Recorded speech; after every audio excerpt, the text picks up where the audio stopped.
Vous écoutez France Bleu Provence Matin. On est bien ensemble. France Bleu Provence. Chaque samedi et dimanche, 7h20, 8h20, on voyage avec les expatriés provençaux à travers le monde entier. Et on va retrouver pour ce week-end Marine Petit. Elle nous raconte sa vie d'expatriée en Jordanie où elle a enseigné le français pendant 1 an à la faculté d'Irbid. On n'a pas encore parlé, Marine, et je vois que tu as à Arbor une belle tenue noire et rouge. Parle-nous un petit peu des tenues vestimentaires, pour hommes et pour femmes, parce qu'elles sont différentes. Donc, il y a la robe. En fait, c'est vraiment très, très joli. C'est une robe, je pense, qui est d'origine palestinienne, avec beaucoup de broderies. Donc, c'est des points de croix. Et donc, il y a de toutes les couleurs, de toutes les formes, etc. Et c'est vraiment très, très joli. Moi, j'ai adoré. Alors, le problème, c'est que c'est cher. Parce que celles qui sont vraiment de qualité, faites à la main et tout ça, c'est vraiment très cher. Donc, c'est quelque chose qui se transmet de mère en fille, en fait, et qui se porte vraiment pour les grandes occasions, vraiment pour les occasions particulières. Sinon, donc ça, c'est pas quelque chose que les femmes portent tout le temps. Bon, en général, donc les femmes sont voilées. Souvent, elles portent des longues tuniques qui couvrent tout, voilà, normal. Ensuite, les hommes, alors donc il y a les hommes qui sont en tenue traditionnelle. Donc c'est ça, c'est des longues tuniques en général blanches ou alors grises. Et puis il y a ce kéfier rouge qui est sur la tête. Donc ça c'est pour les personnes qui sont un petit peu en tenue traditionnelle. Après les jeunes et tout ça, c'est quand même c'est comme nous. Occidentale, la voilà, tenue. occidentale, ouais. Ouais. Pour les grandes occasions, je suppose que là aussi, les tenues, les mariages peut-être, ou ça doit être impressionnant. Ouais. Alors moi, malheureusement, j'ai pas assisté à de mariages, mais il y a une prof avec qui je travaillais qui m'a montré ses photos. Et alors là, j'ai été vraiment impressionnée parce qu'elle porte le voile, etc. Mais c'est sa robe de mariée. Elle avait un décolleté plongeant et ça m'a vraiment un petit peu choquée. Je me suis dit, ouais. Et donc là, en général, les mariages, les hommes et les femmes sont séparés. Mais là, donc, c'était mélangé. Donc, je sais pas trop, voilà, je peux pas trop en parler parce que j'ai pas assisté. Bon, je suppose qu'il y a de la musique aussi, même si tu n'as pas assisté à des mariages, mais la musique là-bas aussi a une place importante. Oui, bien sûr. Comme pour la nourriture, les vêtements, etc., il n'y a pas vraiment de musique jordanienne. C'est des musiques souvent qui viennent de Palestine, de Liban, de Syrie, etc. Mais donc, il y a quand même la danse qui s'appelle la dobka. Ça peut être des hommes et des femmes mélangés. Ils se prennent la main comme une farandole. C'est un peu difficile à décrire, mais il y a des sauts, ils sautent, et c'est hyper fatigant. Et c'est un petit peu difficile en fait à suivre. Et donc il y a une sorte de gros tambour, alors je sais pas comment ça s'appelle, et puis une sorte de flûte. Et donc le premier qui mène cette farandole, il agite un petit mouchoir ou quelque chose comme ça. Et donc c'est quand même assez entraînant et puis c'est sportif aussi. Ouais.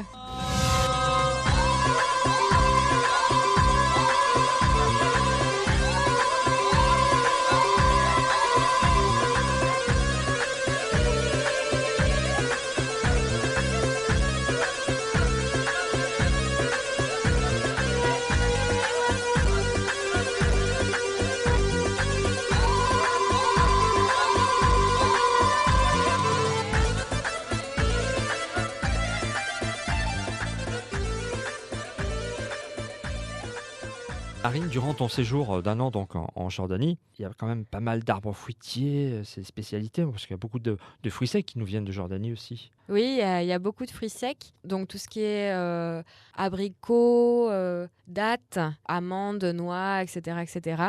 En ce moment, c'est aussi la saison de la grenade. Donc moi, j'étais ravie vraiment de voir qu'il y avait plein de grenades partout parce que j'adore. C'est vraiment super bon. Après, donc il y a aussi des fruits, donc comme ici dans le sud, il y a énormément d'oliviers. Là, ça va bientôt être la saison de la récolte aussi. Il y a beaucoup de personnes qui ont un petit champ d'oliviers. Ils font leur propre huile d'olive. Donc ça, c'était aussi très sympa. Et au niveau des boissons, Alors, les boissons, à Irbid, pas de bar, pas d'alcool. pas d'alcool ou très peu de magasins qui sont tenus par des chrétiens. Il y a quand même une production de vin. Donc, il y a quand même pas mal de vignes et tout ça. Il y a aussi de l'arak, qui est, c'est un alcool de raisin, je crois, qui est un petit peu comme le pastis. Donc, ça se mélange avec de l'eau et puis voilà, ça se boit vraiment comme du pastis. Je suppose qu'il y a des thés aussi. Alors oui, oui, oui, oui. Il y a du thé, bien sûr, très important. Donc le thé qu'on boit souvent, par exemple quand on est à Wadi Rum avec les Bédouins, alors là, on ne peut pas échapper au thé, bouilli au feu de bois et tout ça. Il peut être aromatisé soit à la menthe, soit à la sauge. C'est très bon. Très sucré, bien sûr. Très sucré. Et il y a aussi le café. Alors le café aussi, c'est tout un art. Ils grillent les grains de café au feu de bois, ils les écrasent et ensuite ils le font bouillir avec de l'eau et ils ajoutent aussi de la cardamome. Donc ça donne vraiment un goût vraiment particulier, assez spécial.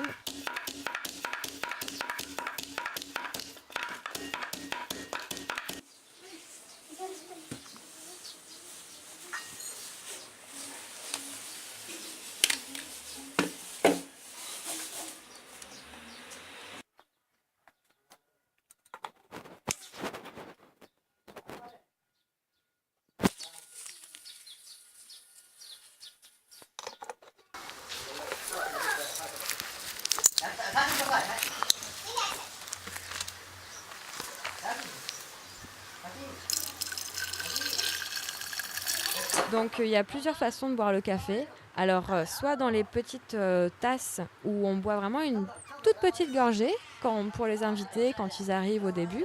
Donc ça on peut en boire tant qu'on veut. On en redemande à la maîtresse de maison, c'est sans sucre.